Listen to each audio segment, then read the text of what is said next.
লাঞ্ছিত করছে, মারিয়ে ফেলাইবে, তার জীবন নাশের হুমকি, রাস্তায় বাইরে নিয়ে মারিয়ে ফেলাইবে। কেউ সাদাত দেবেনও না, আর কেউ যদি সাদাত দেন আর যে নেবে হেও যে অপরাধী, যে দেবেন হেও অপরাধী, হ্যাঁ শাস্তি দিবে। ছেলে শান্ত, বিগত দিনে যা হুমকি দিয়েছে তাও যে 1000 টাকা নিতে কারো তো নেয় নাই, কিন্তু ওই হুমকি দিয়া 1500 পর্যন্ত নিচ্ছে। আমার জানা প্রত্যেক দিন নিত না, মাসে নিত না, এরা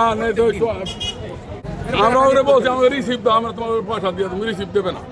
আমরা 100 বার বলছি আমাকে রিসিভ দাও। কোন টলারে কত নিত? এই যে এস্টিমের টল আলাদা ওই এই ব্যবসাটা কিসের ব্যবসা? ইট বালুর ব্যবসা। ইট বালুর ব্যবসা সর্বোপরি 1500 আর নিচে 1000। নাম শান্ত, এই ছেলেটাই শান্ত নয়। শান্ত কি সে আসলে কতদিন পর্যন্ত আপনাদের কাছ থেকে এরকম নেয়? এই 2-3 বছর ধরে নিতে আছে।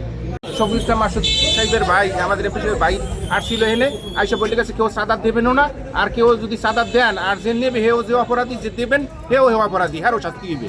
আর আমাদের যে সরকার প্রধান তারেক জিয়া, সেও বলছে যে সাদা এবং মাদক এই দুইটা জিনিস মুক্ত করবে।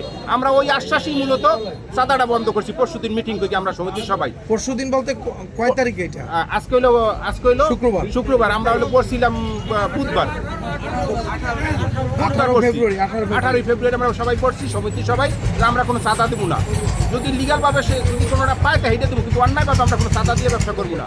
এই সব আমরা বন্ধ করিয়া যে সবাই স্থির আমরা কোনো চাঁদা দেবো না। কালকে আইসা অলরেডি মোস্তফা হোসেন যে আমাদের সভাপতি, তারা আইসা অনেক লাঞ্ছিত করছে, মারিয়ে ফেলাইবে, তার জীবন নাশের হুমকি, রাস্তায় বাইরে নিয়ে মারিয়ে ফেলাইবে। এই আমরা সবাই আবার সমিতির সবাই আসছি। আইসা এই ঘটনার কালকে 3:30-3:30টার দিকে আমরা এই ঘটনা হওয়ার সাথে সাথে আমরা সন্ধ্যার পরে আইসা আবার থানায় গেছি। থানায় যাইয়া ওসির কাছে একটা দরখাস্ত দিয়েছি।